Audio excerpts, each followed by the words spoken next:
I think by ice water they just meant cold water, not ice in water. It said ice, Julian.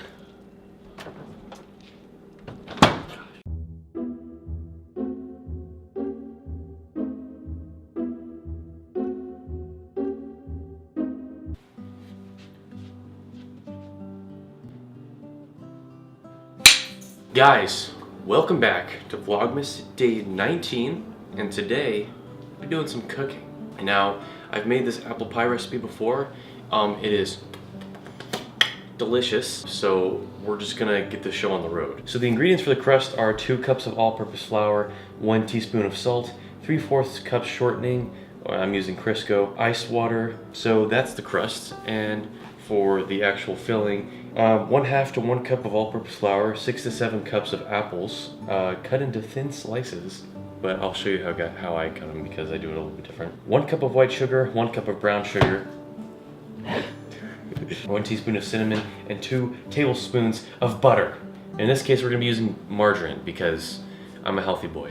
So we're gonna start with the crust and do a little bit of dry filling. So we're gonna start with 2 cups of all-purpose flour.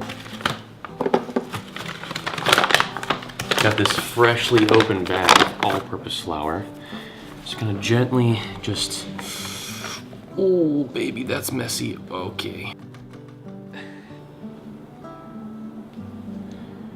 Almost there. If you guys remember, if you've been around for that long, when I was a freshman in high school, so about 2 years ago, Julian, who's filming the video, say hi. Hi. Came over to my house and I did a vlog with him, and we made this apple pie recipe for the first time. So we've got 2 cups of flour, just plopping that in there. Next is 1 teaspoon of salt. Teaspoon.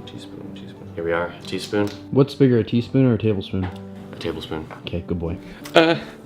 This shaker always gives me problems. Quick thing, if you ever want to prank someone on Thanksgiving, unscrew the salt cap and then just set it on there and wait for them to go put salt in their food, and it just opens up and pours everywhere. No, Noah did that to me with the salt shaker at the Christmas party, and he almost got me. It just fell off. What? And it's like, Noah. I was like, why is it leaking? And it just fell off. Why did I take this off? It's not quite teaspoon, but oh well. It's give or take, right? I really like your apron, by the way. Thank you, dude. Hot tamales. Thanks, man. So now we have 3/4 of a cup of Crisco. Now this is the messiest and grossest part. Come get a shot of this Crisco over here. I've used this whole thing just for making pies. I haven't used it for anything else. I have to put my hands in there and grab it. All right, we're taking our first delve in here. All right. Oh yeah, look at that. Look at that, guys. Would you look at that? Now guys, this crust recipe you can use for just any old pie. And this is enough for a top and a bottom, like the actual crust and a covering to the pie. Are we doing like a checkerboard like covering? No, we'll just cover it. Okay. Still dropping it in there. If you don't know what Crisco is, it's just vegetable fat. That's about 3/4. We're gonna drop this back in here. So we gotta re-scoop. Oh man, that's gross. And just yum yum, guys. So now, what we're gonna do, we're gonna take this ice water. Yes, ice water. I got a whole cup. Okay, so actually first we need to squish this all together. Ooh yeah, look at that. You having fun, Sebastian? Having loads of fun. You can see, get your hands pretty messy right off the bat. What would you say that consistency is? Supple. I think supple's a good word. Now you just pour a little bit at a time here, and then you go back in to play patty cake with the beast. A little more water, try not to get any ice in there, just gets in the way. And then we're gonna just... Can you come over here and help me with the sleeve here? One more, just slow it, a little bit, there we go. So I can see we're getting more consistency that we want. What are you doing? Sorry, the way you had your foot. We're getting more of a consistency that we want. See how close we are? I actually think this is good. So now what you do is you throw that in there, it's a ball. You can wash your hands now. Let's get that out of the way. All of them are fingernails. Now we're gonna take this big guy, bring him over here.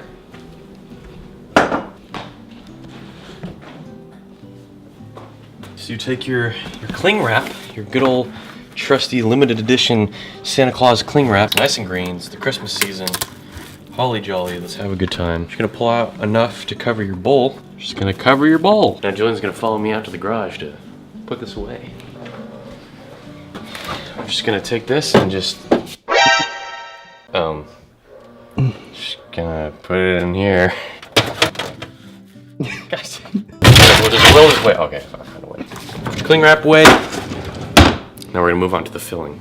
Now I'm gonna get my handy dandy slave, I mean sister, to help me cut up all these apples. So we'll come back when we're done. We'll show you how we do it. I'll show you at least with at least one apple, and then I'll show you the finished product. So guys, as you can see here, we've cut up this 6 apples, and we have the 7th one here. It's about a cup for one apple. This last apple, we're gonna peel first and then put the shavings and excess in here. As you can see, the size that I cut these to, this just makes it easier when you're cutting the pie when it's done, and also mixing it up, just more surface area. I'm gonna start peeling this apple.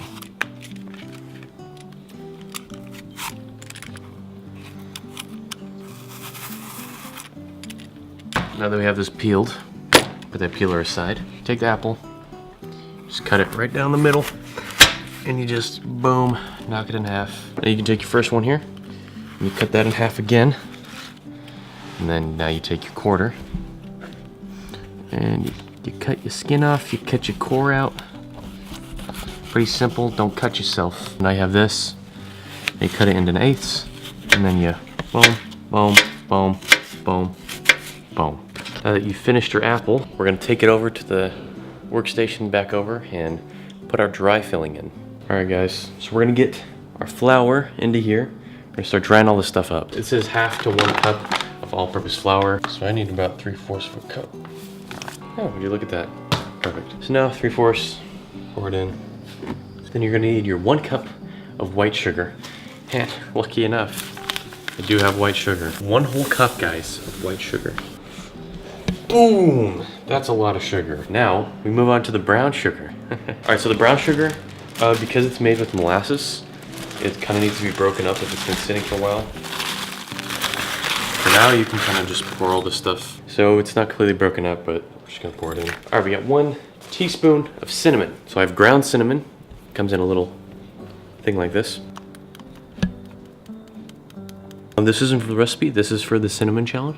Oh, I dropped it. I dropped it. Cinnamon in. So now we need 2 tablespoons of butter. Now for this one, I just get an actual spoon out of the drawer. Scoop some butter. So if you have spoons, it's the big one. It's the bigger of the 2. Now like I said, I do have some margarine here. Some smart balance. Now I'm just gonna scoop enough. Okay, that's 2. That's 2. We're just gonna scoop it with 1 spoon. And then we'll go ahead and dump it in. So now last time I made this, I didn't mix it with my hands. That was a bad mistake. It still turned out okay, but it didn't turn out as well as it could have. So now we're gonna take our hands again. First, we're gonna break up the butter because that is highest priority. Take the brown sugar, you gotta break it up, but then you really just go to town, man. You just take all this flour and sugar and you just, So now you may right off the bat mix this and be like, oh, it looks mixed. Well, it's not. You need to mix it for actually quite a while. As the juices leak out, it'll become more of a pasty consistency. And if you are gonna use real butter, don't forget to leave it out for a while because that's hard to break apart if it's nice and cold. You can eat this. It's perfectly fine. Now just keep an eye out for those butter chunks and those brown sugar chunks, or anything, if you have any chunked. Julian, my sleeve. Thanks. So this is kind of the consistency that you want. Just kind of that. Okay, honestly, I don't really know how to get this off my hands.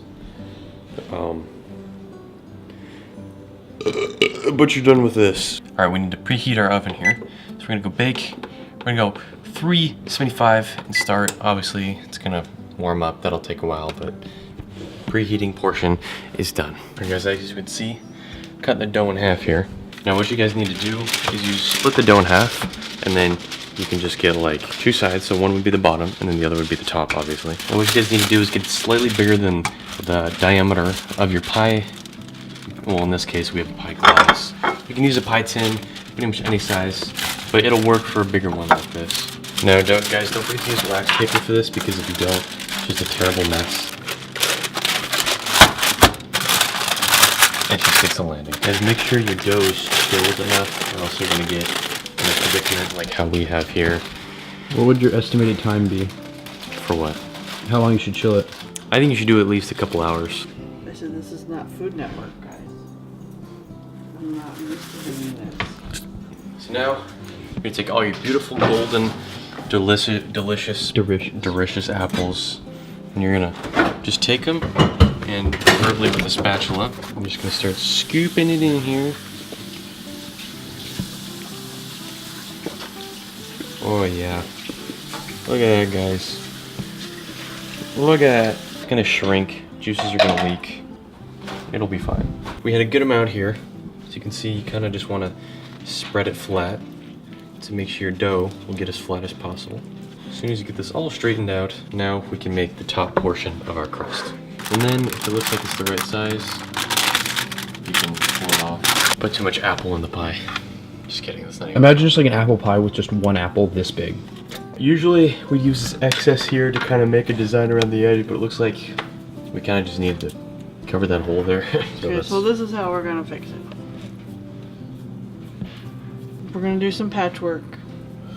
You get the needle and thread. Right. This is going to be such an ugly spot right here, but That's fine, it'll taste good. Now this is the part where you can choose to make your own design. This is how we do it. We just kind of take a fork around the edge here. And it's usually not super noticeable after you bake it, but definitely still there. Don't forget to make your hole in the middle. You're gonna... Alright guys. Oh, jeez. I'm fine. Guys, even though we've gone through some trials and tribulations, we still have a chance. So now... Never mind, I messed up again. So you cook this total for an hour. Well, technically about 50 minutes. For the first 20 minutes, you take some tin foil, and you rip some off like this. And then, to keep the edges from getting too dark, getting too crispy, you just wrap them. Now, you only need to keep this on here for the first 20 minutes, and then the next 25 minutes you can just bake it. So now, take a good old cookie sheet, because this thing may or may not overflow, and it usually does, so today we're gonna set that on there. And now, we open up our oven. Oh! We're gonna take our pie and try not to burn ourselves. And just slide it in there. And we're gonna set the timer for 20 minutes. Boom. That's the first part. And we let it cook for a little bit. Alright, our lovely contestant Julian here is gonna eat. So this is like the mixture of... Oh gosh. Oh. It's so strong. That's basically sugar and flour. And But you know when you cinnamon. have like... When you make like... brownies, you have all the chocolate. I thought it would be kind of like that. It's not, because there's no apples. So we're gonna take our tongs here, open the oven. We're about 20 minutes into this. Ooh. I'm just gonna peel this back. Just don't want to burn myself. So reach back there for that, and boom, we can continue cooking. Now you take your timer and you put it for 25 minutes. Boom. And there you go. After that 25 minutes, we're gonna be done. So stick around for that. So guys, get your handy dandy oven mitts, and for the final reveal, you're gonna open your oven. Oh, yeah. Look at that golden brown goodness, guys. Grip it so you don't drop it. Oh, I mean, would you look at that? You can hear it sizzling. It's real nice. Kind of oven etiquette in our house is if you got something hot, lay these here so people know not to touch them. Oven's been turned off. We're gonna get some shots of this pie, and then that's the end of the video. You guys made a pie. Thanks for watching, and I'll see you next time.